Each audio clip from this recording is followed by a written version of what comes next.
Hello, welcome to the webinar, What is Success? How to Detox even just a little bit from achieveritis, which you could have developed from high pressure upbringings, such as tiger parenting. So what I hope you'll take away from this webinar is a new perspective on success and what it means, as well as some concrete tips to help you finally feel good enough and successful enough to filter out also what you genuinely value in life and to be able to have a more peaceful relationship with your high pressure, perhaps difficult family. So first off, if we've never met yet, I'm Tony Liu, or Dr. Tooney, a cartoonist and multiple other things. This is my story real quick. I am a Chinese American immigrant. I came at age 3 and basically was following everything I was supposed to do. I was a shy, introverted doormat, actually, and I always looked to other people to tell me what to do. But it could have been, I think, from my upbringing too, being around very harsh tiger mom, probably grade A++, who did pressure me into being a traditionally successful person, becoming a doctor, going to an Ivy League school. I somehow managed to do it all, but it wasn't sustainable for me. I crashed and burned pretty hard at one point. But this is who I was growing up. As you can see, I was an overweight, geeky gamer, and I had always struggled with a sense of belonging. And even though my life looked great on the outside, I was really such a mess deep down. I didn't really know myself. I didn't trust myself. And I didn't even know what I wanted or what my needs were, or preferences even, let alone able to express them. And my rock bottom moment came around age 25, and I had a quarter life crisis of like, I'm on this path and it should be a certain way, but why do I feel so empty and so dead inside? I wasn't really honoring what I had wanted to do from the beginning, which was to be an artist. That was my childhood dream as long as I could remember. And I sort of felt like, well, you have to be an adult, right? And adults have to do lots of things they don't really want to do. And so I felt trapped into this life that wasn't my own, but it felt like I was a walking zombie, that I was already dead inside. And my worst moment came when I was desperately looking for just any escape from this that would have been acceptable other than just voluntarily leaving or quitting, because the disappointment and rejection from my family would have felt worse than death to me, truly. And my worst nightmare did come true. After I prepared for 5 years, I sought help, I rallied my resources, and I did make that pivot. And even though that was 5 years ago, I'm still dealing with outcasting and rejection and backlash from my family, who still calls me a loser and a failure to my face and behind my back too. But I've learned to manage it and to rediscover success for myself. And I truly feel so much more aligned now with who I am. I know who I am now. I am the artist, but I've also found so many other passions within me. I've always loved to learn from other cultures and languages, so I'm nomading around the world now for 5 years, exploring all different cultures. I am an advocate for mental health, for due to the experiences that I had gone through, my difficulties with abusive relationships and eating disorders, body image issues. I went through it all, and with dealing with so much shame from my upbringing too, that I'm now a sex educator and advocate for women as well. And I wrote a book and I have a blog and I'm doing a bunch of things that truly feel like this is a genuine expression of who I really am. And I've discovered that my life's missions that are truly meaningful to me is to help other people too just live true to their hearts and their souls, no matter what is inside you. That is beautiful and worthy of expression, no matter what anyone else tells you. And this can be especially hard when we've grown up with harmful conditionings that make us feel unsafe to express ourselves, make us feel like we have to hide who we really are in order to receive love and care or respect or belonging. And I'm here to tell you and to tell as many people as possible that's absolutely not true. And so I especially advocate for the people who don't feel like they belong, for the people who've always felt different or in the minority or oppressed in some way. And so I'm a community leader and manager for a couple of different folks, and it's been so rewarding. Some fun facts about me. I've always just been an artist, a romantic, and a weirdo. I support couples now with my relationship coaching, but back then, even as a teenager, I was writing sappy fan fiction and doing all kinds of weird things. But actually, the first pelvic gyne exam that I ever did for somebody else was a volunteer in a college dorm room when I was only 19. And I was like, huh, I was part of this female sexuality course at my university, and we had to look at our own cervixes to our empowerment. And I was just like, oh my gosh, I've never even put a tampon in there. Like, what? Like, I don't know if I could do this. And they were like, it's okay. You can look at someone else's. So I just had a lot of fun experiences in my life. Also realizing later that I'm neurodivergent, I'm like, oh, this makes a lot of sense. A lot of things started clicking into place for me. Anyways, why am I here and why am I doing this webinar? Why does this matter? I have this message that I just want to spread to people about what success is, what true success is, because I know so many people are suffering from their upbringings, which may not have been the most supportive or emotionally mature or warm. And they really lack this feeling of being able to process their own emotions and feel good about who they are. Because if you didn't have that secure base growing up, it can be really hard. Some people do just fine, but for others, when you don't have those modeled to us, it's very hard for us to develop secure attachment, having a secure base, that resilience to deal with life's challenges, and to be able to be tolerant of mistakes and imperfections in life. We end up being so critical and hard on ourselves, beating ourselves up over every little thing. When we have had harsh parenting or neglectful parenting, or basically so many types, these are the potential consequences. Things such as perfectionism, people pleasing, not really developing our own identities, or becoming overly enmeshed in other people and always thinking of others. We could be great at that, but we're so disconnected from ourselves because we've never stopped to ask or figure out what we want, and others haven't either. And so this can make it very difficult to be truly seen or known or get close with others in relationships. It can be really hard for us to go for what we really want in life because we're really nervous and always trying to play it safe and avoid failures at all costs. Or we may just have so much trouble making any decision that we may just become so tired and fatigued if we try. Or we may try to take up as little space as we can to shrink ourselves down to keep other people comfortable. And that really doesn't allow our true uniqueness to show. And unfortunately, a lot of ways that we have been treated do fall under the category of emotional or verbal abuse, and sometimes physical as well. And this is devastating to a child's development and can affect their entire adult life as well if it's not addressed. We may feel like this sense of guilt, like a guilt complex, that we may feel selfish when we do anything for ourselves, or that we simply just take care of ourselves from time to time. And we may feel this deep-seated shame about ourselves that never leaves us, feeling like we're broken or worthless or that something's wrong with us. I know all this from personal experience, by the way, or that we have to delicately try to keep our worth by doing more for others or doing more for the world, and keep achieving and achieving because we are so afraid of being abandoned or rejected. And we may over apologize, we may try not to take up any space. Please let me know if any of this resonates for you or feels familiar.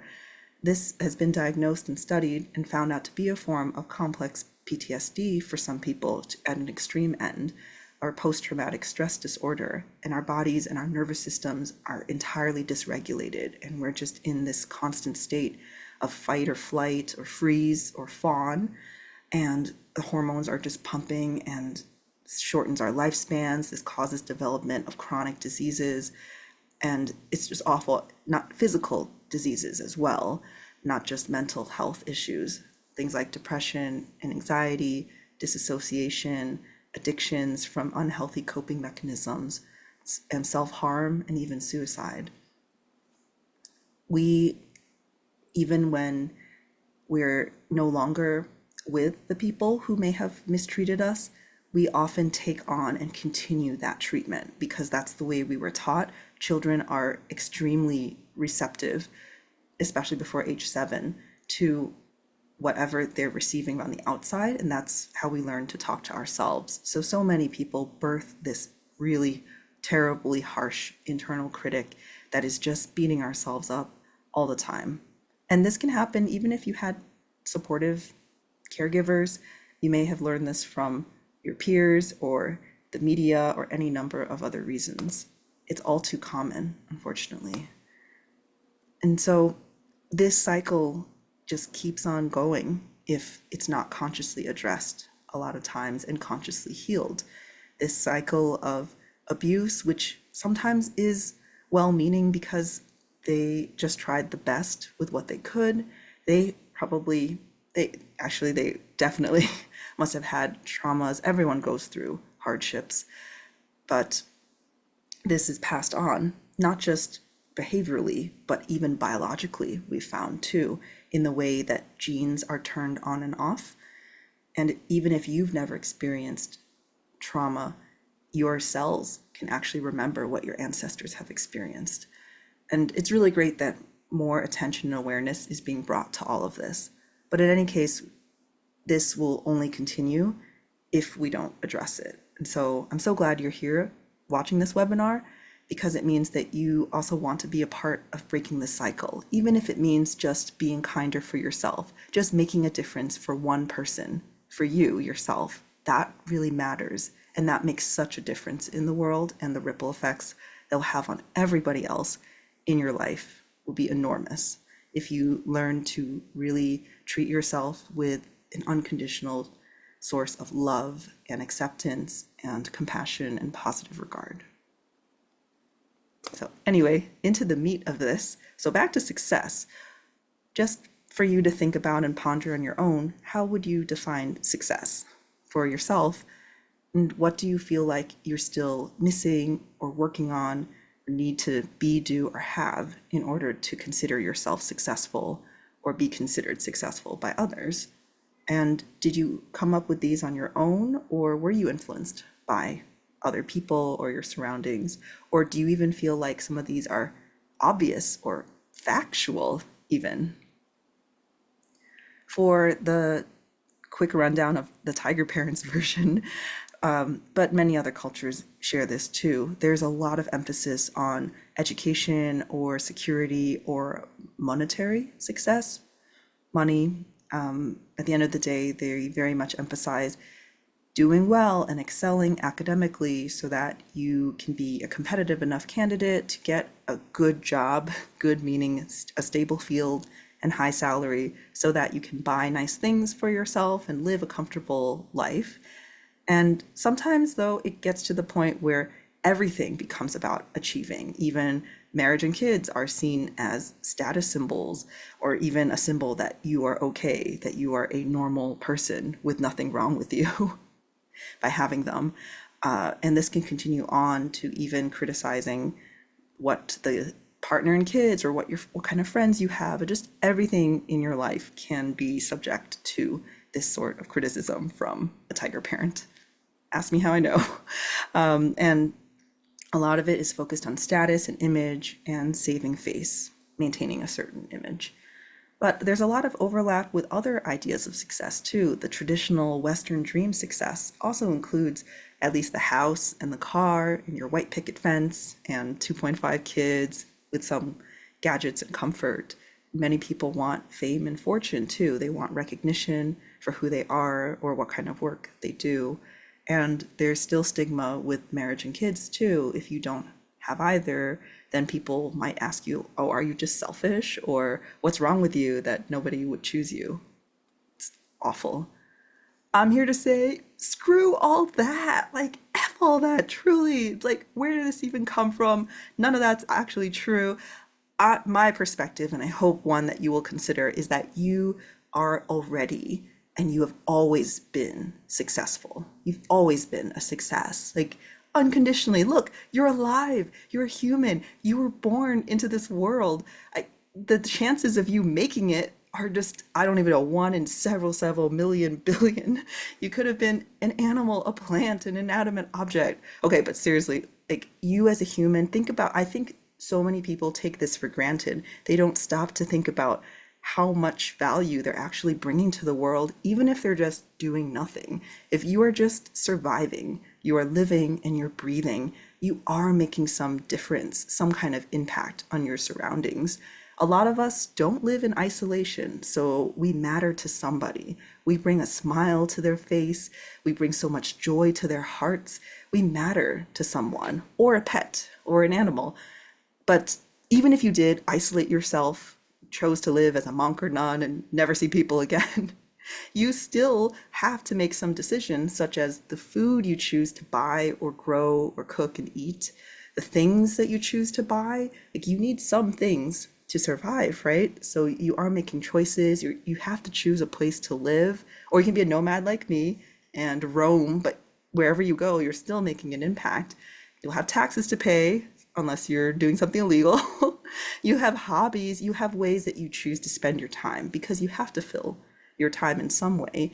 And so you will make an impact. And this is not even I haven't even mentioned your personality yet because all of us have so many unique traits to us.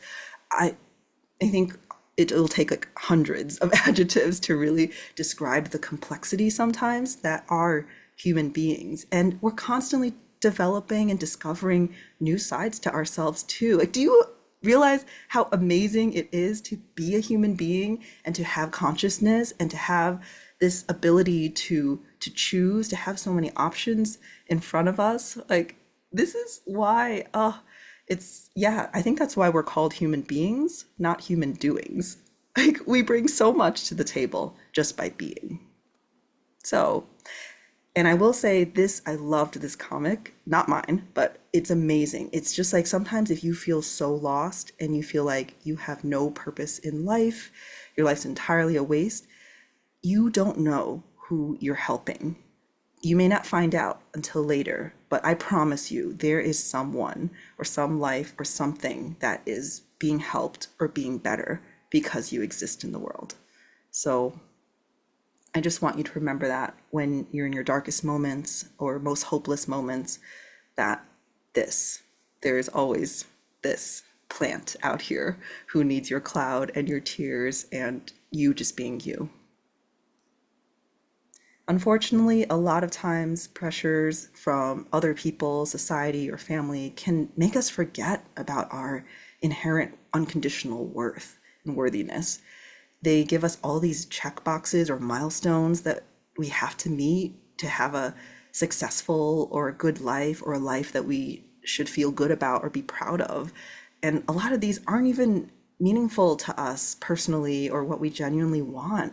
So many of us just end up chasing the next thing, just to feel like they're able to keep up with others and to kind of maintain their self-esteem to a certain level. And it's just exhausting because it's this never-ending chase. It's chasing that carrot on the stick because you get some temporary feeling of satisfaction or pride or achievement when you knock off a goal, but then you move on to the next thing. And some people even get to the point where they're putting off their happiness until the one day when they have all the things on their list and they can finally be worthy and deserving of happiness or love or, yeah, any or relaxing. And a lot of times that never happens, or we get to the acceptable age of 65 and you're like, okay, you've worked so hard your entire life. It's finally time for you to enjoy your golden years and retire. And then at that point, we're just like, oh my God, our health is so bad. We can't do so many of the things that we wanted to do or hope to do. And it's really awful. Uh, Science has supported this too. They found that the humans are remarkably resilient. It's interesting, we have actually a sort of set point for our happiness that is determined 40% by our genetics, but 60% by our actions, and a lot of it's under our control. But they were finding that within 2 years, even people who had great things happen to them, like winning the lottery, and people who had terrible things happen to them, such as getting into an accident that caused them to become disabled, actually return within 2 years or by 2 years to that similar baseline level of happiness. So it's really not about the external. The external stuff might give us a temporary boost or feeling, but it's really at the end of the day not about that. And there's more things within us that are in our control than we think. So this story is one of my favorites. If you're familiar with this, you can skip on, but in short summary, this story of the Mexican fisherman basically is that an American stumbles upon a fisherman and asks him how his day is, and he's like, I have a wonderful life. I get to sleep in, play with my children, hang with my wife and my friends, and I fish a little bit, and I enjoy a bunch of other hobbies, and it's great. And the American's like, well, no, you can't do that. Like you have to like turn your fishing. You have to work harder at your fishing, put in more hours, and then you can make a ton more money. But then the fisherman was like, okay, but for what? And then what? So you make millions? Okay, what's after that? And then what? And then finally the answer turns out to be, and so you can finally sell your business, free up your time and your life, and then go retire in a tiny village and do the basically the exact same things the fisherman was already doing already. So it came back full circle. And that really makes a great point, because have we ever stopped to ask, what is this all for? Have we stopped to ask, like, get off the autopilot for a moment and ask ourselves, like, what are my core values? How do I want to spend my limited time here?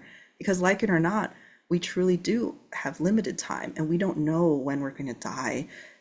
Many of us can die even tomorrow in an accident. I would hope not, but accidents do happen every day, or illnesses or things that are unexpected. And so, what regrets would we have, or are the goals that I'm chasing really meaningful to me, or do they matter as much to me as I think they do?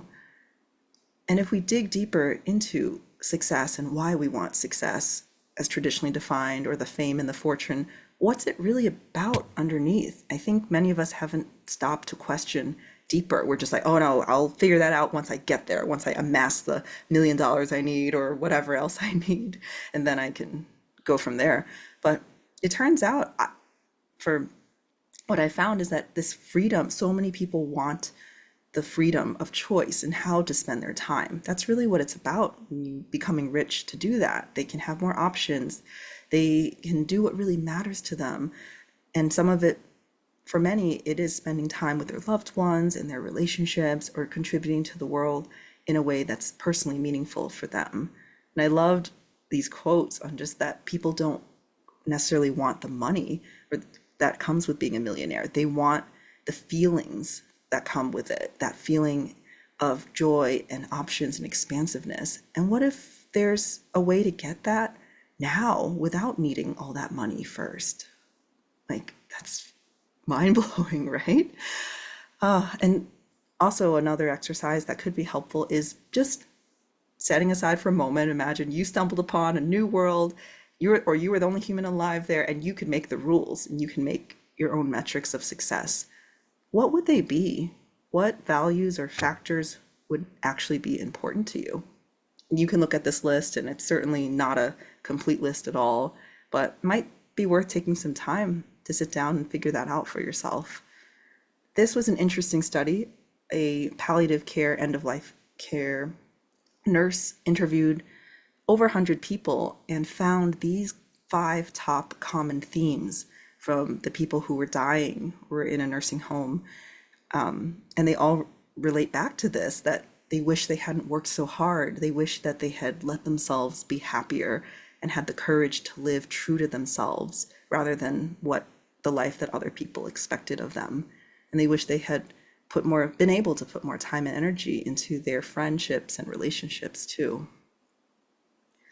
And so I really want us to reconsider, or perhaps also to look at success in a slightly different way. Perhaps it's not about the what exactly or the things, but could it be about the how we're approaching those things, and the who we are every moment of every day that we are in pursuit of these things. Because also we may not ever arrive. It's a myth that one day we'll just get to this place and be like, oh, fully satisfied. I don't need anything else more. And that's not part of the human condition. Our brains are wired to kind of always be looking around for more or seeing what's missing, the negativity filter. That's what helped us stay alive. Let's be real, on the savannah all the time. But anyways, I would invite you to consider these questions and just how you're living, how you're making decisions, how you're showing up in the world, and who are you being? Do you feel like you are true to yourself? Is there a match between what's outside, how you're presenting outside, and how you're really feeling inside? Do you have that integrity and that honesty? Because for a lot of us, in most cases, there are always exceptions, but it's hard to have a happy ending to an unhappy journey. It's not like one day something magical is going to happen when you have all of the things that you have been chasing. And so I want to just give an example from, thank you Netflix for this great show called Beef. I recommend it highly. But it just really illustrated these two people who clearly were suffering from living life so much for others that they were sacrificing themselves and living out of alignment with themselves, and having this cognitive dissonance, just this internal war and conflict between what's inside and what's outside. And it just leads them to a place of so much irritability, frustration, impatience, and anger that they would go into this crazy road rage and just try to make other people's lives miserable, because truly hurt people bleed on others. They can't help themselves. They're just, their plate is just so full with so much, and that they can't tolerate like any little thing going wrong. Just like I can't even. And it's really sad because there's this level of disconnection from knowing who they really are, their gut, their emotions, their intuition, and they may turn to substances or other distractions to numb their pain or discomfort.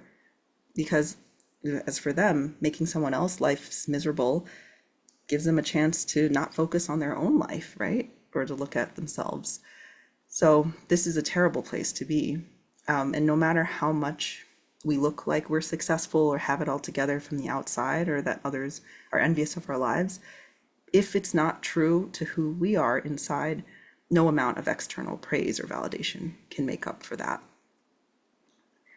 But when we live in alignment with our values, our outsides match with our insides, and we experience a sort of harmony and peace and enoughness, finally feeling enough and content, having pride in our life and satisfaction, and just this inner confidence and feeling of okayness.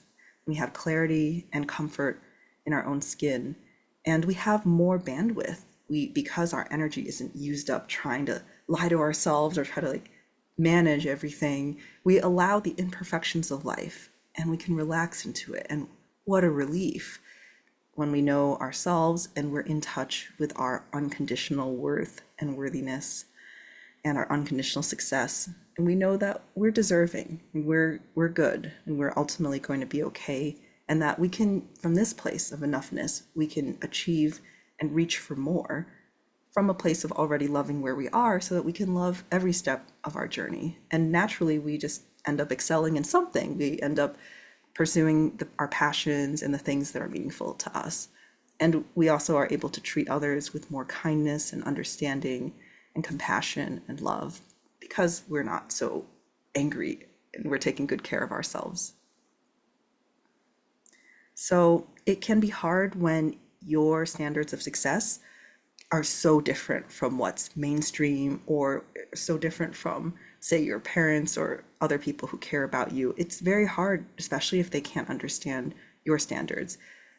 If there is such a difference, the choice is yours. You may say, hey, I value the connection with these people. I don't mind. I'm flexible enough to take on some of their standards too, or maybe even entirely.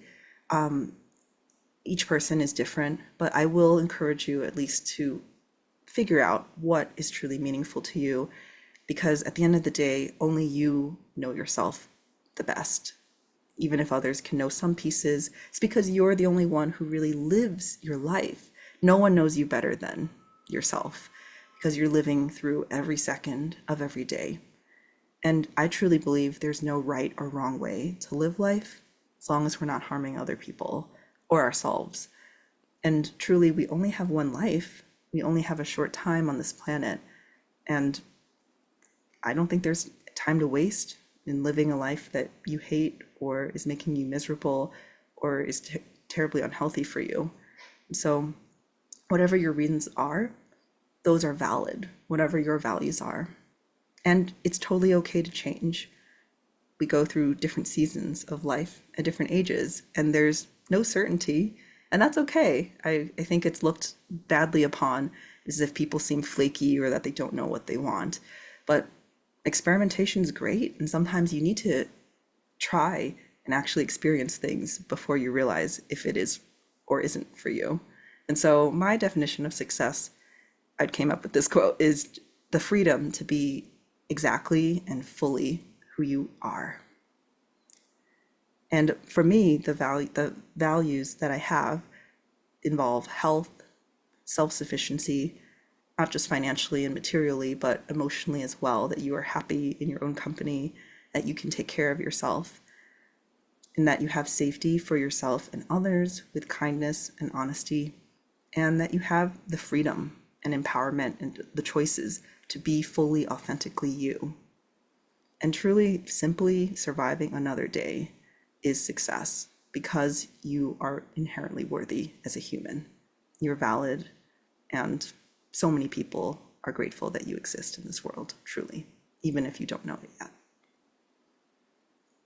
And these are just some examples. I believe these are all kinds of success, different kinds. Like, who's to say one way of living is better or worse than the others?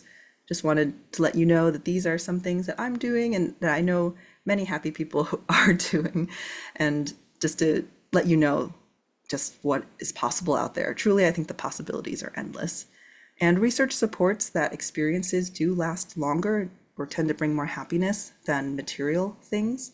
Of course, it depends on the person as well. But I would say when they say it's about the little things, it truly is. It's the little moments that make up a happy life, make up a meaningful life.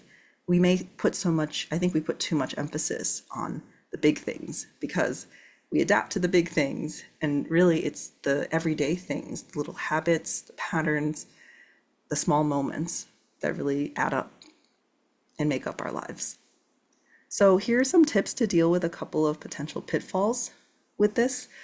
The people pleasing, I mean, all of these I have experienced in.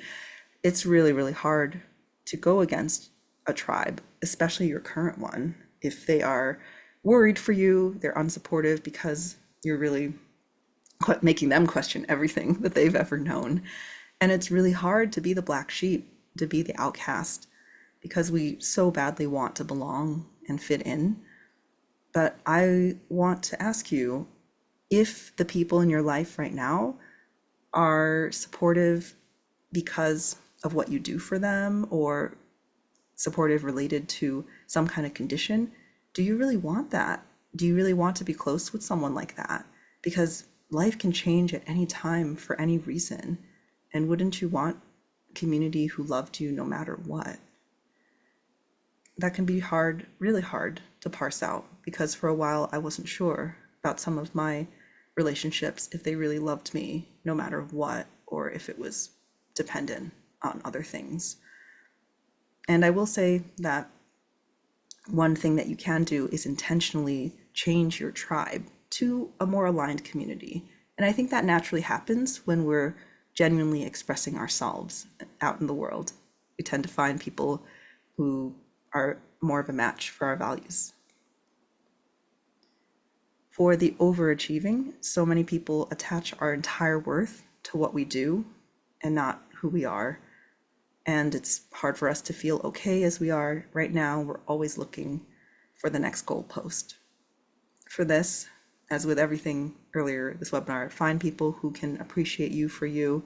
Also root into all the reasons that you are amazing and awesome too, that don't relate to anything you do. Like, why are you amazing? Just by being alive. What are your unique qualities, your unique experiences, your stories, your patterns, your imagination, your preferences, just everything about you. Give yourself time and space to just be. And a lot of us suffer from the comparing-itis, where we feel behind in life, comparing to ourselves to other people. And I know this is really hard because society puts us in situations where we are competing with other people for jobs or school entrances or relationships. It's really hard to stay in our own lanes and focus on ourselves. But truly, that is a cure for this. When you're looking at yourself and you just aim to be better than the person you were yesterday, that is incredibly empowering and liberating. And I truly believe that we are on our own unique path, like comparing who we are, the whole essence of who we are, with someone else. It's impossible to compare because you don't know that other person as well as you know yourself. So you're always going to be comparing like your entire like garden with the weeds and all the bad stuff to someone you just see a shiny version, whatever they put on social media or whatever they show to you. It's impossible to compare. And also because you have different skills, different life purposes, different impacts that you have in the world, it's totally different areas. It's like you're this amazing violinist and someone else plays the trumpet and you're just like, I'm not as good as them. And we're like, what? You can't even compare. So maybe those metaphors would hopefully help you with that feeling. All right, now to a different topic about facing your family in cases when you do have vastly differing values and expectations. And this is especially hard for certain cultures, such as Asian culture, where there is a high expectation of filial piety and belonging to the family unit. And it can be hard when your family is particularly judgmental or critical of all your deviations from the norm or the usual life paths. And it can also be hard dealing with other more distant family, relatives, or friends who may only ask the same old questions of you about your life. And so here's just some tips on how to handle all of that, and how to gracefully answer and maintain your peace and privacy. So first off, tangible boundaries are totally within your rights. You are not selfish or a bad person for setting them if you need to. If someone is consistently making you feel worse after every time you interact with them, you have a right to limit and minimize that time. There was a time when I didn't speak with my mom for about 9 months, and I really needed that time to heal and work on myself.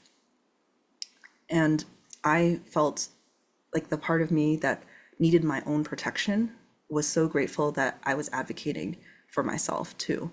Because no matter who someone is or what they've done for you, you do not have to tolerate disrespect from anybody.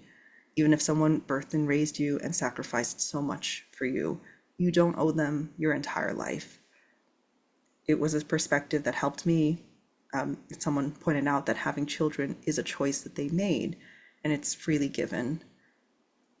And I think in certain cultures, they expect to have children so that the children could just sort of take care of them and be slaves, or like finally hear someone who has to listen to me no matter what and at no matter what the age. And that's just not healthy for anybody. So just pay attention, I would say, to how you feel, and here are some concrete tips on how to set some boundaries. Just limiting the amount of time or making sure they're all scheduled, no random or impromptu dropping bys or visits or calls, so that you can prepare for them. You can stay in familiar territory that you feel safe in. You can still show your love from afar, sending gifts or cards. And you can also speak in ways that they would understand. Maybe if you don't feel safe to tell them, hey, I don't feel good interacting with you because you're always da, da, da, shaming and blaming me or making me feel worse or attacking me. You could just say, I'm so busy with work, or I have other people visiting at this time. I'll host you next time. For intangible boundaries, these are more so for when you do have to interact and in the moment. There's quite a bit that you can do, although it is hard. For some people, if they are interacting with people who were abusive to them, it's actually incredibly difficult and traumatizing. Some techniques that you could use involve regulating your nervous system with certain breathing techniques, grounding yourself with certain techniques, or holding an item, and just trying to remain present to yourself, taking pauses or breaks as you need them so that you don't escalate a harmful conversation or path. You can also excuse yourself and ask for space by saying something that is respectful and that they can understand. And one method that I've seen out there is the gray rock method for dealing with narcissists who sometimes especially say things to try to provoke you or get a rise from you.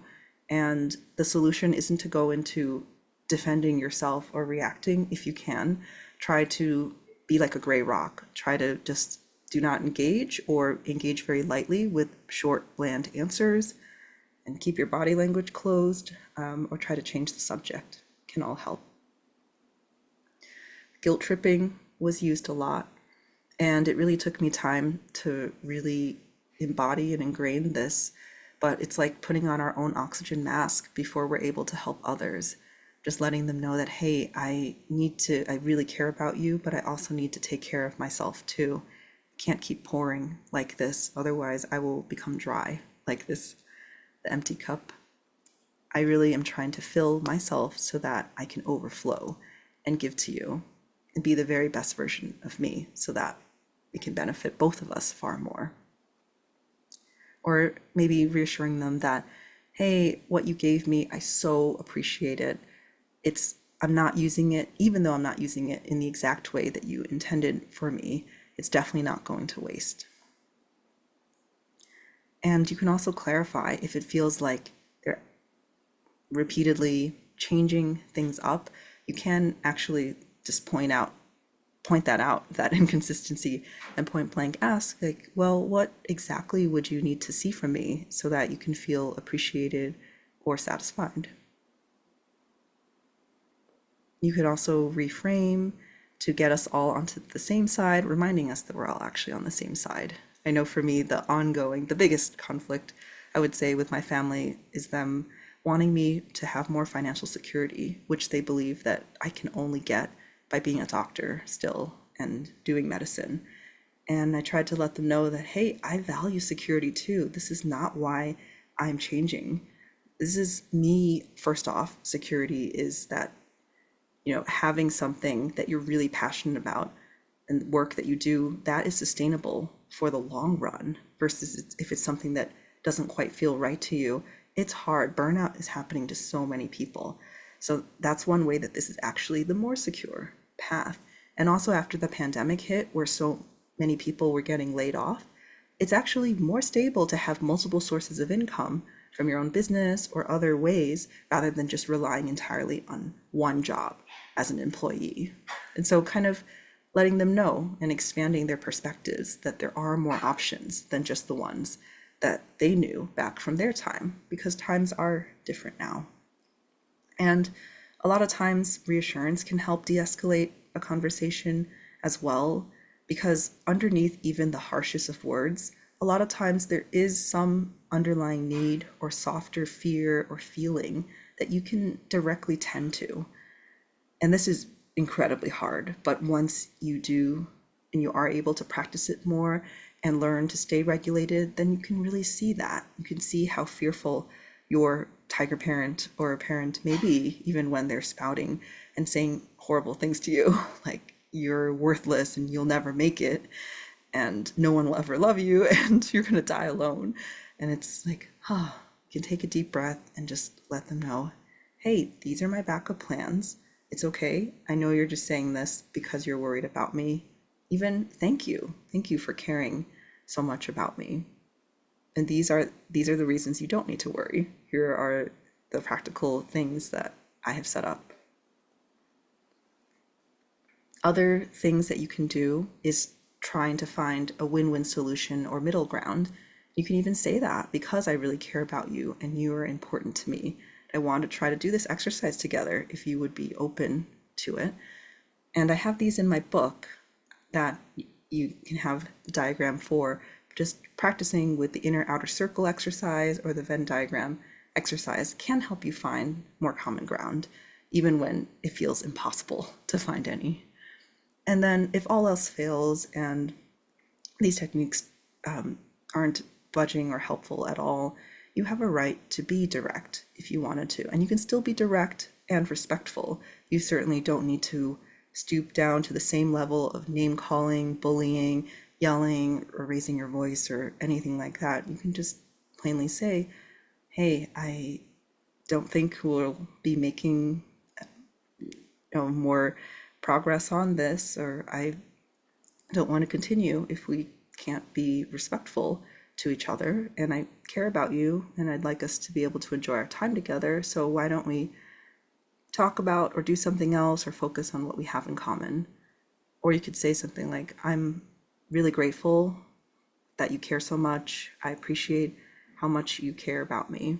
I'm ultimately going to make my own decisions, but I appreciate that you're saying all of this because it shows how much you really care.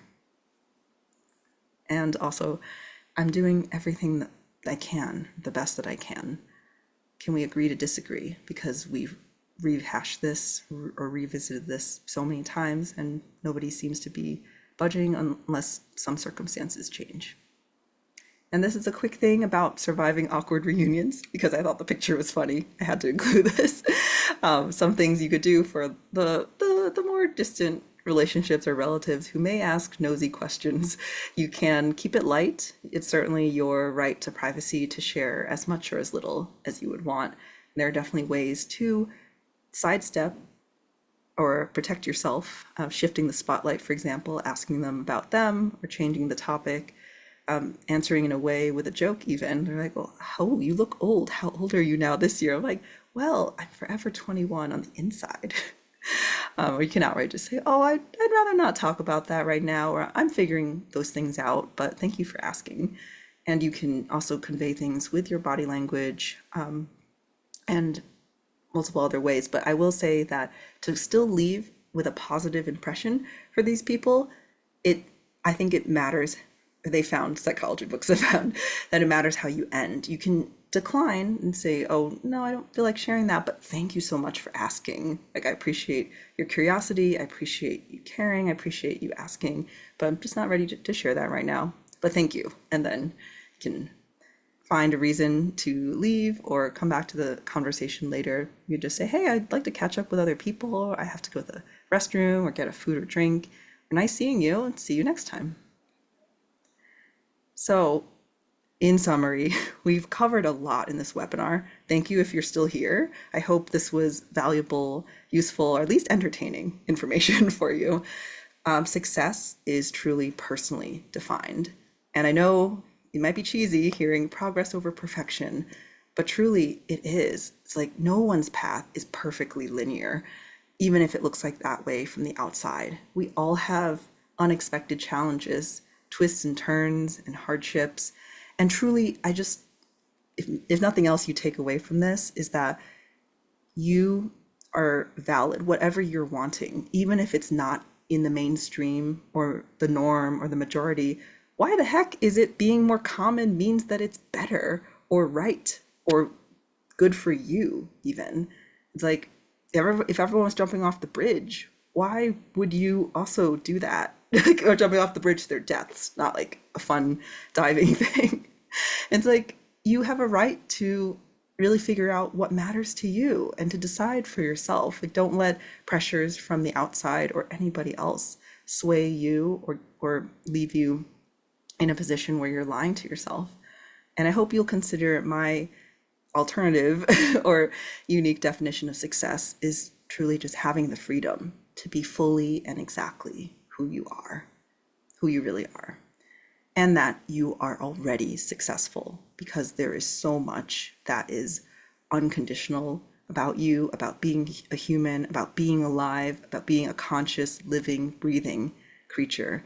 You have so much to celebrate about yourself, no matter what you've done or what you did or what you yet will do. You have so much incredible value and impact to other people, into the world, into the environment, into inanimate objects, and in so many ways that we can't even fully understand or know yet, because the universe is continuing to expand.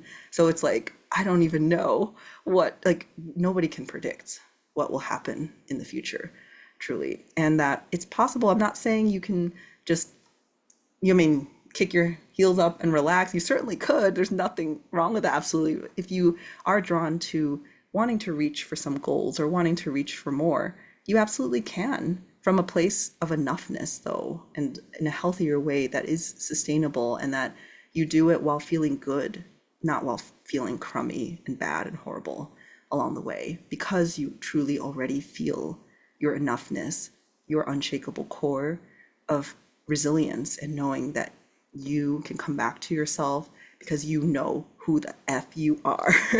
And you can fully express yourself and assert your values. And in cases of conflict or difference, that you can actually explore some middle ground options and win-win solutions. There is absolutely no one size fits all. All of this is progress, as you see from this diagram. And I hope, if anything, you just take away this message from this webinar. If you really resonated with the content here, I'd love to invite you to check out my signature program that I've created from my whole life story and journey. It's been a 15-year journey of learning to love myself and heal and detox from this almost toxic conditional worthiness programming that I was given by my tiger parents, who were well-meaning, but yeah, it definitely was a lot in the aftermath for me to sort through. And I feel really called to share what worked for me and what worked for many of my clients in getting to that place within themselves of unconditional success and worthiness, and being able to define it entirely on their own terms. And another big value of mine is accessibility and inclusivity. So I've made different versions of this program that can be accessible to everyone, no matter what your situation or circumstances. The group cohort will start together for the 3 months on May 28th. If you'd love to join us, that's for Mental Health Awareness Month and Asian American Pacific Islander Heritage Month this month. We'll probably do it once a year at this time in honor of that. And this program ultimately is to help you squash your inner tiger or befriend it. I mean, no tigers were harmed in the making of this, of course, and it's impossible to really fully boot out our inner critic because we have a human brain, but we absolutely can squash its power, put it in the backseat, just let it stop affecting us so much, and to have us stop downing ourselves, questioning ourselves so much, criticizing ourselves, being so mean to ourselves, bullying ourselves, to stop feeling like a failure, really unpeel all the layers and root into our success, are the winner that we are and always have been, and to genuinely love and take pride in yourself and your life exactly as it is now.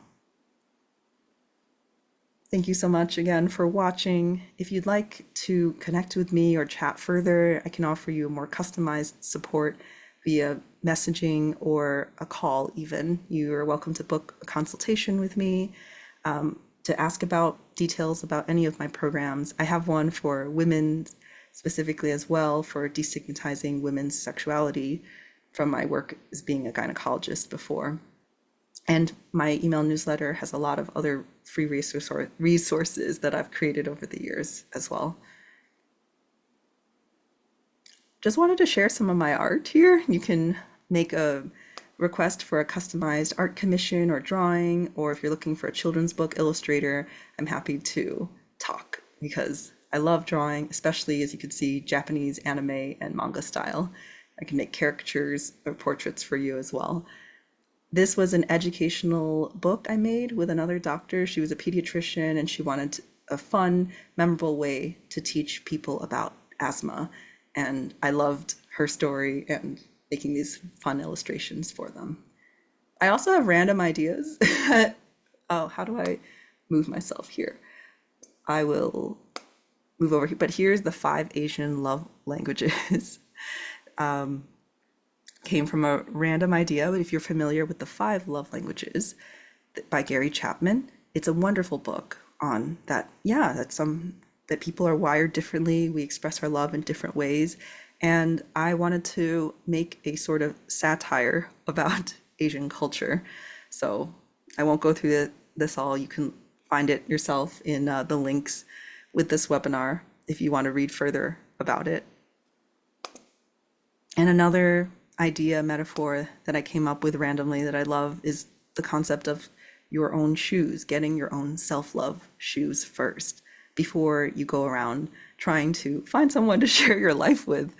And that would involve like swapping your shoes rather than you not having the support that you need first and needing to take someone else's shoes, because no one else's shoes are going to be a great fit for you exclusively. Like you're only wearing their shoes over time. It can hurt over time.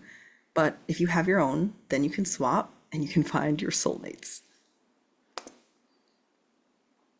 All right, and this is the last slide. Thank you so much again for attending or watching this. Please share the love if you found this webinar in any way helpful or thought-provoking. I would just love to get this message out to as many people as possible about what true success is and how we are all so amazing and unique and special and worthy, no matter what we do or don't do. You can find a bunch of other resources if you'd like to check out my book.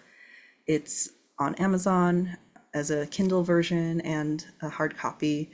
It has previews into some of the exercises we do in my programs as well. And I have a podcast, a very recent one, but that's also spreading this message as well. And I welcome guest speakers and collaborations and art ideas. So any questions at all that you have, or if you want to talk about collaborating or working together in some way, you're free to email or message or book a call with me. I'll include all these links below. But once again, thank you so much, and I hope you have a great day.